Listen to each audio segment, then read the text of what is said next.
Hi everyone, welcome to Psychedelic Science Conference. We are here to witness an historic event. We have, I think, 11,000 people, attendees coming to learn more about psychedelics and their benefits and therapeutic use. We're here for the next 3 days intensely, speaking to many leaders in the space and bringing you so much more news and updates. So stay tuned.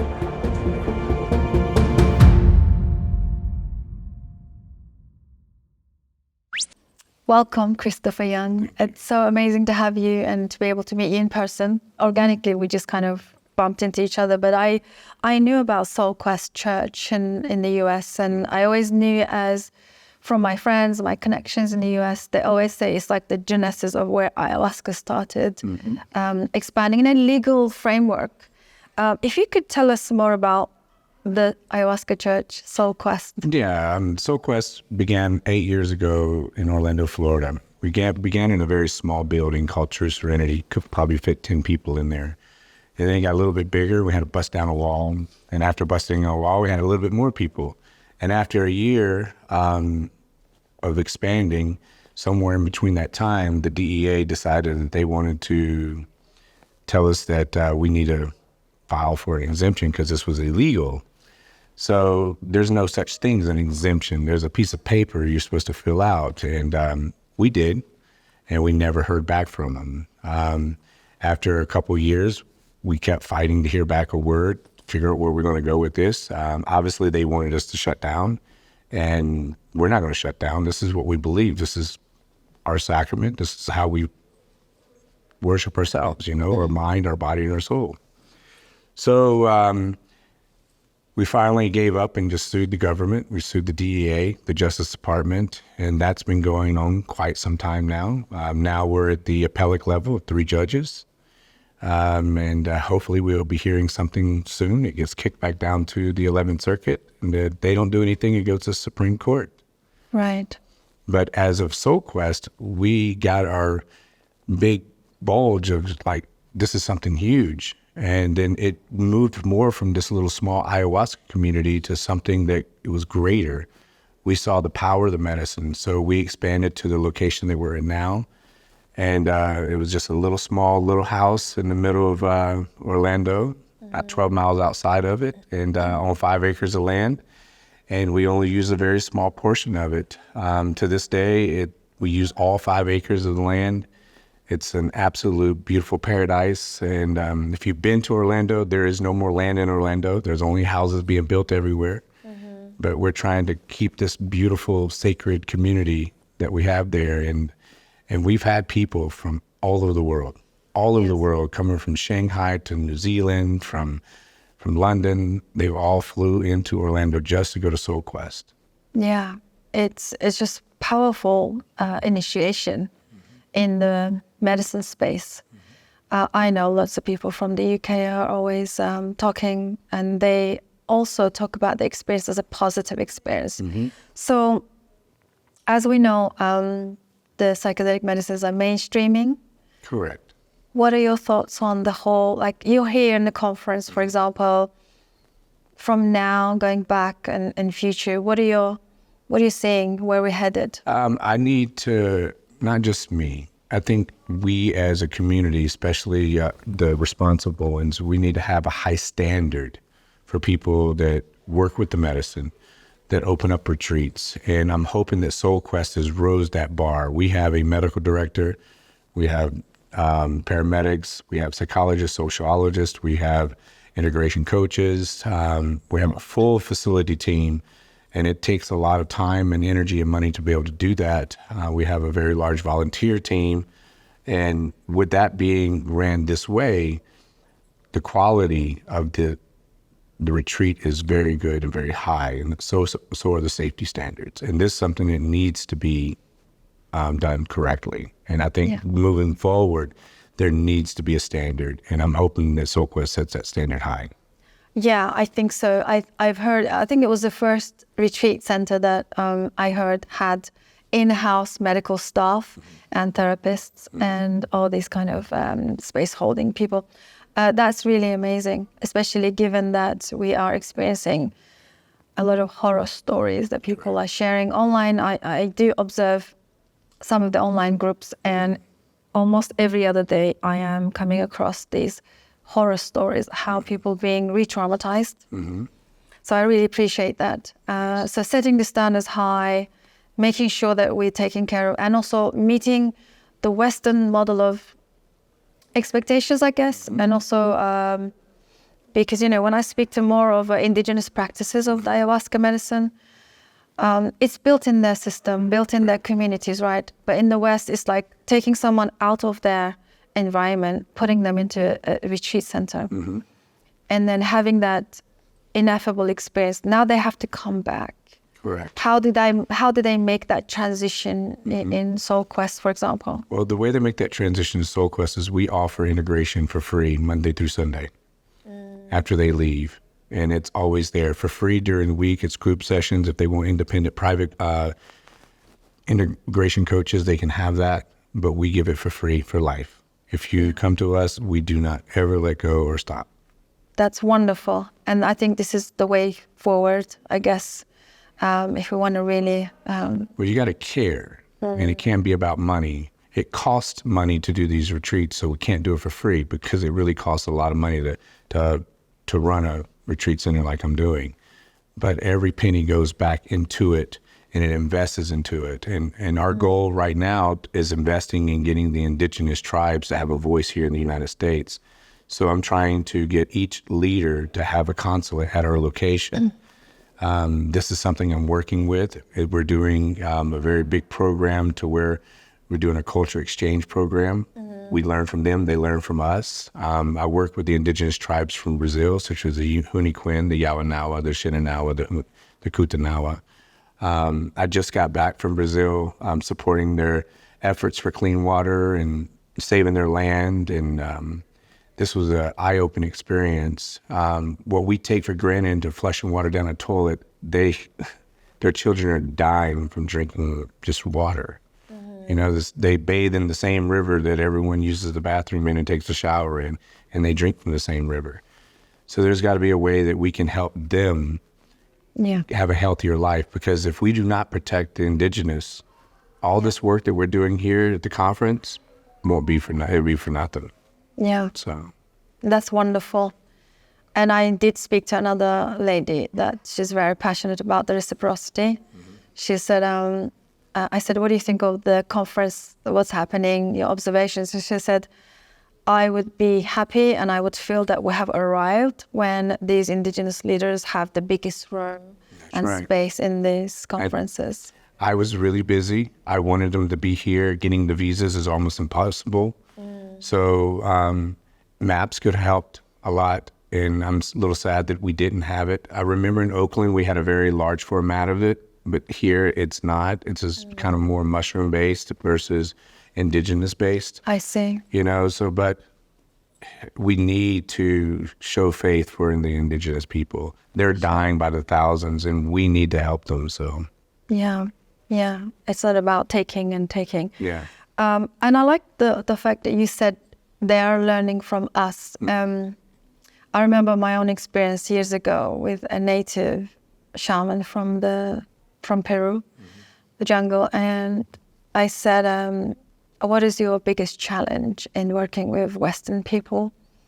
She said, she said in the beginning she struggled a lot because she didn't realize they came in with so much expectation, because obviously now they are integrating with us, right? They are coming and they're coming to our countries and cities, and they're seeing that Western people have this mentality to just consume. Yeah, more and more and more and more. Right, and expect change. And she was really bewildered by some of the feedback she would receive at the end of the retreat. And they would say, well, your medicine didn't work.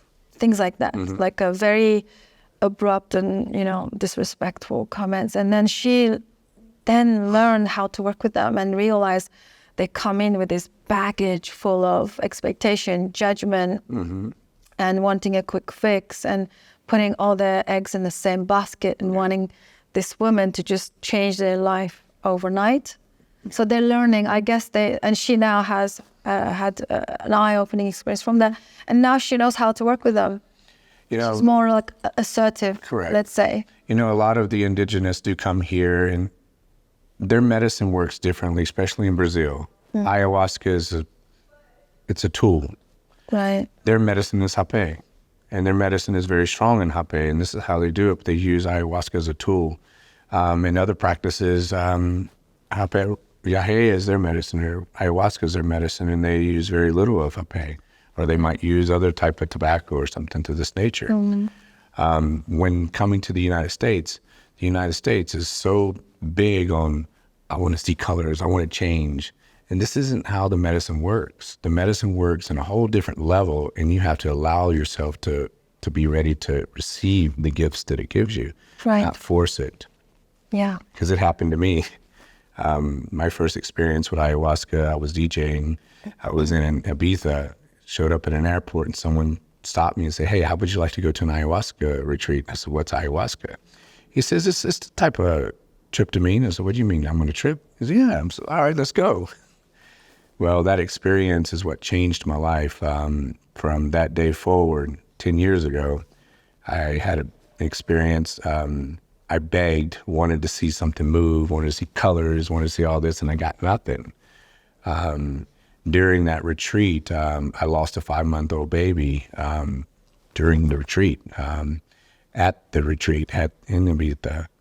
And I had to come back to the retreat, and I wanted questions, why did this happen? I got nothing. When I went home, 11 days later, I had dreams consistently coming to me and told me, everything you thought you were lost, it will never be lost. It will come back. You need to go home and open up this beautiful true retreat. It's your duty. A year after opening up the retreat, I had my baby son. It came back. That was the gift from ayahuasca to me. So wonderful. So wonderful. There's a lot more into that detail. It gets very emotional when I talk about it. So. I hear those kind of stories from other people.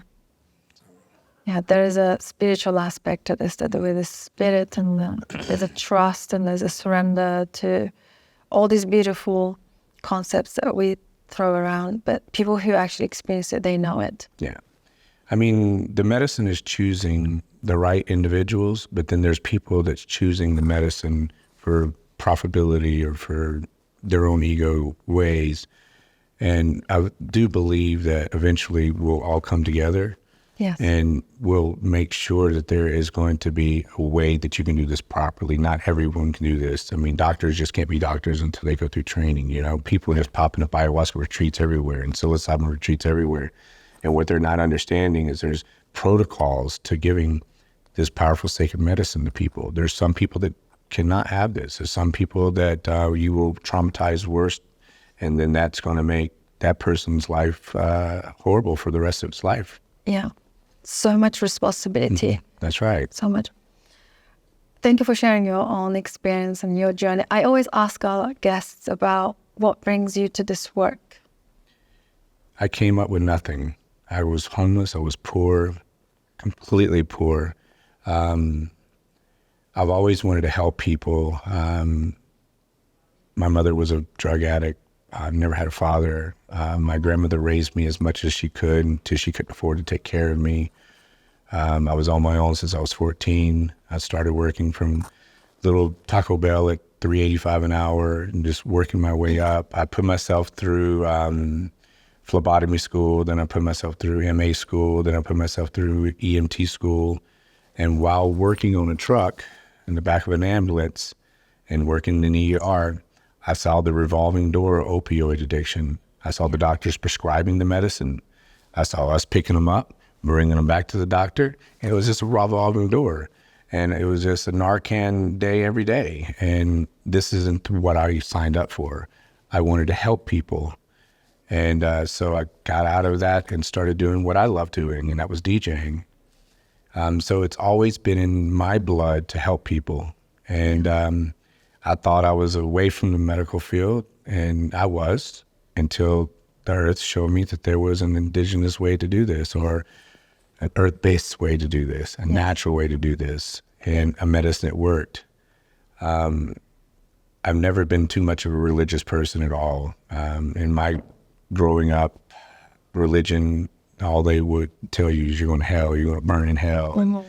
And this was a very horrible experience for me because I believe whatever God's source is a loving human being, because that's what we are. And so I really never knew that I was going to have a church. But I'm telling you, the first time that the medicine healed me, that was tangible, that was real. I didn't ask for it, it happened. And so I'm extremely proud to be operating SoulQuest Ayahuasca Church of Mother Earth because of that experience. And the thousands of people that it's changed lives. I read every review, and every review brings a tear to my eye. So. That's so wonderful. Have you heard of the term medicine is cultivating us? I believe that the earth is cultivating us for its last hope, survival. Yeah. And if we do not listen, we will all perish because of it. But I believe that something's got to change. Yeah, for sure. This is very powerful. Thank you again for sharing. This is such an honor to meet everyone in person who are walking the path and helping and supporting on the larger context of the consciousness and evolution. Before we close our conversation, what would you like to say? What would you like to bring to our listeners, offers? We'll probably put all of the links and the websites and your information in the show notes. Okay. What do you feel called to sharing that I haven't asked or I missed? Yeah, it's. I believe it's important that anyone who's searching for a psychedelic experience, whether it be bufo, ayahuasca, psilocybin, whatever psychedelic retreat it might be, please do your research. Please read the reviews. Please call the retreats. If these people do not have a website, if these people do not have any type of reviews anywhere, I would highly suggest do not go.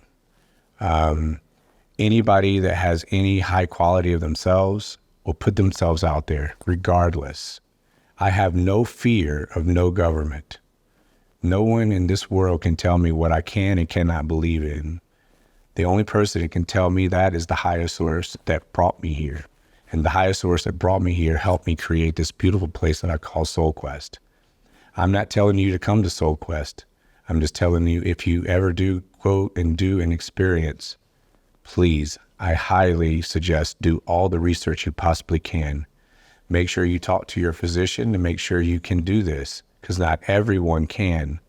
I know that everyone suffers from some type of psychological illness, and I know that we all want to get help. But sometimes taking one of these substances can put you in a worse predicament. So please do your research, talk to your doctor, talk to anyone, and make sure that you're making the right choices.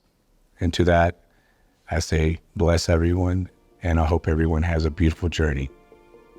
Thank you so much. Appreciate you. Thank you for all the work and your bravery and putting yourself out there. Thank you. Appreciate that. Thank you, everybody. Hope you guys enjoyed this conversation. You're welcome to drop a comment, get in touch with Christopher or myself, and I'll see you guys on the next one. Bye for now.